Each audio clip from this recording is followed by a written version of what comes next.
बिस्मिल्लाहिर्रहमानिर्रहीम। अस्सलाम वालेकुम डियर स्टूडेंट्स। आज का हमारा लेक्चर एक्सरसाइज 7.3 मैथ क्लास 10 के मुतालिक है। अब इसी एक्सरसाइज का हमारे पास क्वेश्चन नंबर 4 का पार्ट नंबर 4 है। इसको सॉल्व करते हैं।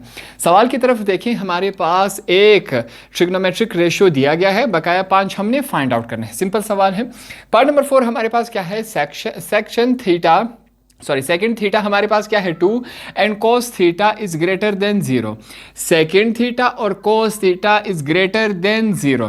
अब इससे पहले हम कर चुके कि जहां पर हमारे पास ये वाला निशान आ जाए, ग्रेटर देन का निशान आ जाए, वहां पर इसका मतलब क्या होता है कि ये दोनों वैल्यू कहां पर मौजूद हैं, कहां पर पॉजिटिव है। इससे पहले ये क्वेश्चंस हम कर चुके हैं। देखते हैं, सबसे पहले सेकेंड थीटा देखते हैं कि कहां कहां पर मौजूद है। यहां पर हमने बनाया हुआ है कि पहले क्वाड्रेंट में तमाम के तमाम मौजूद होते हैं। अब सेकंड थीटा जब हमने देखा तो पहले और फोर्थ क्वाड्रेंट में हमारे पास मौजूद होता है। सेकंड थीटा ये रहा हमारे पास। आगे हमारे पास क्या है, cos सेकंड थीटा देखते हैं कहाँ कहाँ पर मौजूद होता है। पहले क्वाड्रेंट में तमाम के तमाम मौजूद होते हैं और cos सेकंड थीटा हमारे पास दूसरे क्वाड्रेंट में मौजूद है।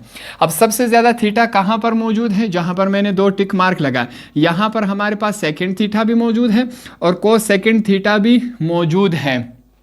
तो दोनों कहां पर मौजूद हैं, पहले क्वाड्रेंट में मौजूद है। यहां पर मैं क्या लिखूंगा, second theta and cos second theta both are positive in first quadrant. मैंने क्या लिखा कि भाई जो सेकेंड थीटा है और जो हमारे पास cos सेकेंड थीटा है वो दोनों क्या है, मौजूद है पहले क्वाड्रेंट में। तो इस वजह से theta lies in first quadrant, तो इसकी वजह से जो थीटा है वो पहले क्वाड्रेंट में हमारे पास आता है। हमने साबित करके दे दिया। आगे चलते हैं। अब हमारे पास जो सवाल है उसको चेक करते हैं। हमारे पास वैल्यू क्या दी गई है, सेकेंड थीटा। वैल्यू क्या है, सेकेंड थीटा किसके बराबर है, 2 के बराबर है। अब मैथमेटिक्स में जहां पर कुछ नहीं होता वहां हम क्या समझते हैं, 1 है। अब 2 के नीचे कुछ नहीं है, हम क्या लिखेंगे, 1 है। जहां पर कुछ नहीं होता वहां हम क्या समझते हैं, 1 है। सेकेंड थीटा हमारे पास किसके बराबर होता है, हाइपोटेनस अपॉन बेस के बराबर होता है। ठीक है, हाइपोटेनस हमारे पास क्या होता है, r, और बेस को हम किस चीज से जाहिर करते हैं, x से जाहिर करते हैं। ये बातें रही हमारे पास। अब देखिए यहां पर हम लिखेंगे हमारे पास r की वैल्यू क्या, पहले x की वैल्यू लिख लेते हैं। x हमारे पास क्या है, x किसके बराबर आया, x बराबर है 1 के, और r बराबर है हमारे r बराबर है 2 के। x बराबर 1 है, 2 बराबर है r के। यह हमने लिखा।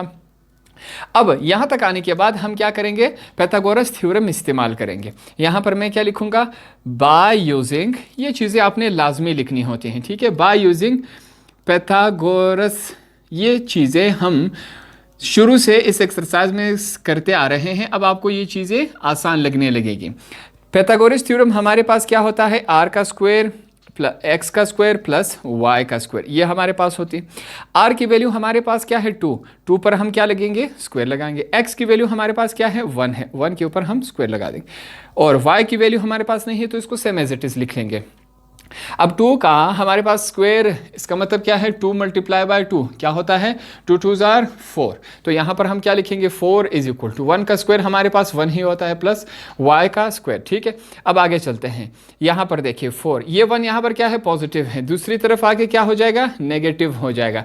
4 - 1 इज इक्वल टू y का स्क्वायर हमारे पास ये इस शक्ल में आ जाएगा। ठीक है, सीधा करके अगर हम लिखे y का स्क्वायर, पहले लिखा 4 में से 1 गए, हमारे पास 3 बच जाता है। यहां तक तमाम बातें क्लियर हुई। अब नेक्स्ट स्टेप में हम क्या करेंगे, इस स्क्वायर को खत्म करेंगे। स्क्वायर को खत्म करने के लिए यहां पर मैं क्या लिखूंगा, टेकिंग स्क्वायर रूट। अब हम क्या करेंगे, स्क्वायर रूट को हमने दोनों तरफ लेना है। इसके लिए मैंने लिखा taking square root on both side, दोनों तरफ हमने स्क्वायर रूट लेना है। यहां पर देखिए मैं स्क्वायर रूट लेता हूं, y का स्क्वायर के ऊपर भी हमने स्क्वायर रूट लिया, दूसरी तरफ हमारे पास 3 है, इसके ऊपर भी स्क्वायर रूट लिया। ये 2 जो है स्क्वायर अंडर रूट के साथ कैंसिल हो जाएगा, हमारे पास y इज इक्वल टू √3। ये हमारे पास क्या रही, y की वैल्यू आ गई। इसको मैं आपके लिए अंडरलाइन कर लेता हूं क्योंकि आगे हमने इसको इस्तेमाल करना है। अब हमारे पास 3 वैल्यूज हो गई। इन 3 वैल्यूज की मदद से हमने क्या करना है, जो हमारे पास 6 क्वाड्रेटिक रेशियोज होती हैं उन्हें हमने फाइंड आउट करना है। अब लास्ट में हम r रह गया, r की वैल्यू हमारे पास क्या है, 2 है। अब तीन वैल्यूज हमारे पास x, y, r की हमारे पास वैल्यू है, इनकी मदद से हमने 6 ट्रिग्नोमेट्रिक रेशियोज फाइंड आउट करनी है।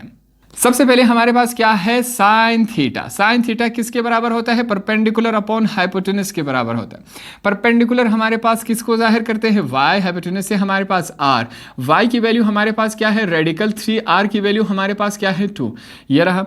अब साइन का रेसिप्रोकल अपोजिट क्या होता है, sine cos second theta, cos second theta, ठीक है। कॉस सेकंड थीटा किसके बराबर होता है, हाइपोटेनस अपॉन परपेंडिकुलर, हाइपोटेनस को हम r से जाहिर करते हैं, परपेंडिकुलर को y से। अब r की वैल्यू हमारे पास क्या है 2 और y की वैल्यू हमारे पास क्या है, रेडिकल 3। ये हमने क्या किया, पहले दो वैल्यू साइन थीटा और कॉस सेकंड थीटा की वैल्यूज फाइंड आउट कर दी। टेन थीटा हमारे पास किसके बराबर होता है, टेन थीटा हमारे पास परपेंडिकुलर अपॉन बेस के बराबर होता है। परपेंडिकुलर हमारे पास y होता है, बेस हमारे पास x होता है। y की वैल्यू हमारे पास क्या है, रेडिकल 3 है, x की वैल्यू हमारे पास क्या है, 1 है।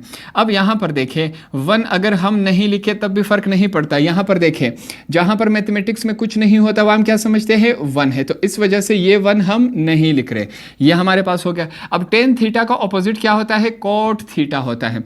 कॉट थीटा हमारे पास किसके बराबर होता है, बेस अपॉन परपेंडिकुलर के। बेस को हम x से जाहिर करते हैं और परपेंडिकुलर को y से। x की वैल्यू हमारे पास 1 है, y की वैल्यू हमारे पास क्या है, रेडिकल 3, ये हमारे पास होगी। लास्ट चलते हैं, सेकंड थीटा की हमारे पास वैल्यू मौजूद है।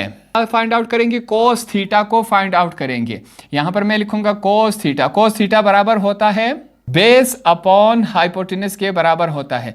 बेस हमारे पास क्या होता है, x से जाहिर करते हैं, हाइपोटेनस को r से। x की वैल्यू क्या है, 1 है, r की वैल्यू हमारे पास क्या है, 2 है। तो ये हमारे पास लास्ट वाली वैल्यू भी रह गई। हमने क्या किया, जो हमसे पूछा गया था सवाल में कि भाई पहले हम क्या बता दें कि थीटा कहाँ पर आता है, हमने साबित किया पहले क्वाड्रेंट में। उसके बाद हमसे 5 ट्रिग्नोमेट्रिक रेशियोज पूछी गई, हमने बता दी। एक ट्रिग्नोमेट्रिक रेशियो इन्होंने सवाल में बताई थी। तो इस तरह ये सवाल भी कंप्लीट हुआ।